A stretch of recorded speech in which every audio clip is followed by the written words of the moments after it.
Afternoon, everybody, and welcome back to Extra. Thanks so much for tuning in. Pancakes for Charity. It is an event that's been going on for a few years now. If you've never been to one, you must.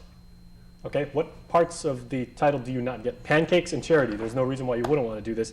And this year, Personal Finance Center is bringing the circus to this year's Pancakes for Charity. Melanie Palomo is with PFC, and Jared Baldwin is with Harvest House, and we're going to talk about pancakes and charity. I love the event, you guys, because basically it's so self-explanatory. You know, good cause and good food. Right. Okay, so how did it all come about? Well, Personal Finance Center wants to give back to the community who's made it a success over the last 38 years, and in doing so, we're hosting our 4th annual Pancakes for Charity. It's going to be held at the Seafood Chef in Tamuning on April 27th. That's a Sunday. And the first seating is from 8 to 9:45. Second seating is from 10:15 to 12 noon.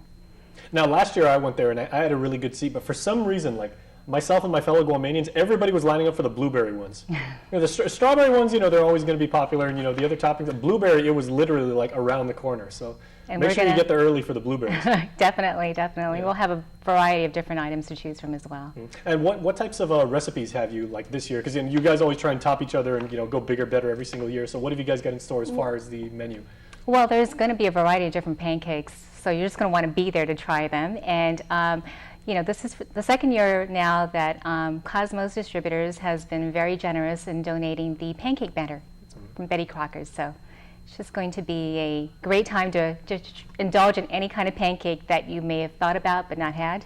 Now, I love how you addressed the topic by kind of like skirting around it, which was I can tell you're in business and marketing development. Perfect way to tease that. Okay, thank you. and I would assume that means that you might have a chocolate chip recipe or not, which we won't nail down, but which is all part of the tease. But, right, exactly. Yeah. So we're just going to give you things to think about. And when you come in, you'll see exactly what we have to offer you. Hopefully chocolate chips and peaches. Yeah, sure. All right, well, I'll come up with new Wait. stuff. All right, Jared, so Harvest House is an organization some people here have heard of, others might not be familiar. For the edification of people who aren't familiar with your organization, how long has it been around and what services do you provide?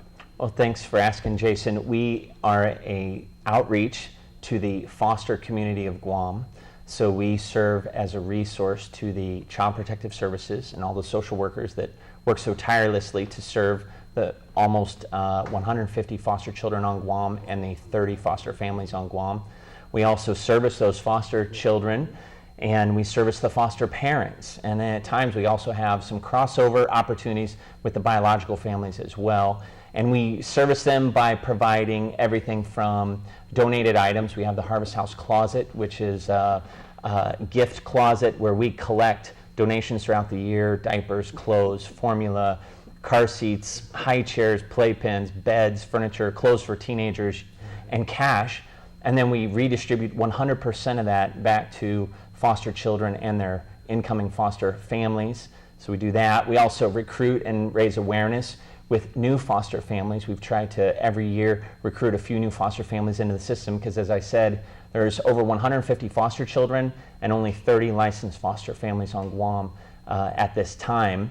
And that number goes up and down, but there are obviously a lot more foster children that need foster homes. If they don't go into foster homes, they go into shelters. And that's just something we'd love to see, each one of those children in a home that cares and loves them. We also have events throughout the year where we make a special effort to make these foster children and their families just feel special. We have 4 or 5 events throughout the year, everything from a school supply event to, we just had 2 weeks ago, our spring picture event where we have professional photographers make a photo album for each foster family. And then those foster children can carry those photo albums with them the rest of their life. Even if they're young and they don't remember their foster parents, they'll have some happy memories carrying those forward. And then right now we are in the process of starting to build a Harvest House Resource Center where we can expand the size of our donation closet, but also provide a resource room where Child Protective Services, social workers, and foster parents and the foster children can have a neutral meeting place.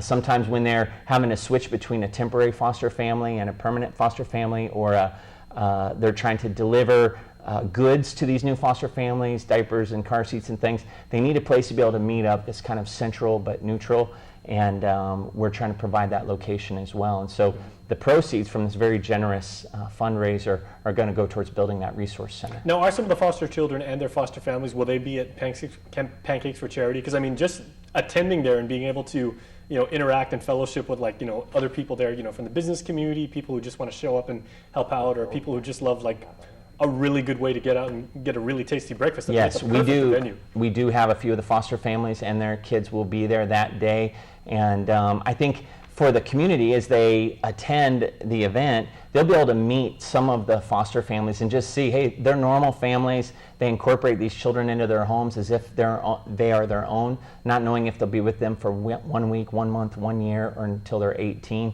And so I think it's a neat opportunity to kind of mix and mingle with a few of these foster families and see just what it's like. I think that's some of the biggest fears that people have in becoming foster parents, is they think it's going to totally disrupt and change everything.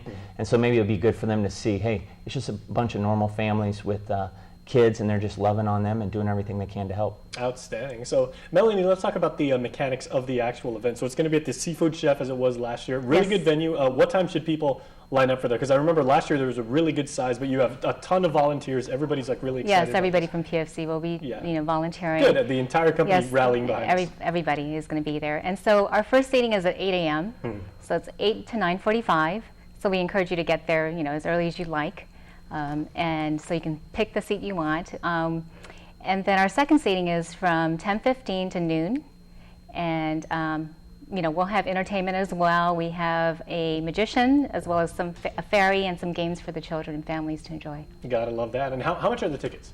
Tickets are $25 for 13 and above for adults, $15 for 4 to 12, and children under 3 are free. Which is more or less the price that you'd pay if you went out for like a nice breakfast, you know, after church, and you know. So all the money's going to go to an incredible cause. You can possibly learn about how you can become a foster. And like you said, I mean, there's only 30 licensed foster families here. Right. We will have literature there for anyone that attends. We'll have some printed literature and ways that they can find out more and be able to contact us. And actually, a number of us that are part of Harvest House Foster Care Outreach will be there throughout the morning, and so people can ask us questions face to face. We've all experienced it. We're a licensed foster care family, and the other director is also a licensed foster care family. All right, well, can't wait to do good things with you, fine folks, for the community, and can't wait to try some of those wonderful pancakes. And now you've got, you know, I'm in total suspense because I'm wondering what kind of pancakes are going to be. So I'll see you there. Yes, see you on Sunday. I will be lining 27th. up really early. Okay, I want to be one of the first ones. All right. Thank you. So much. Thank you so much. Stay tuned. We're back after this.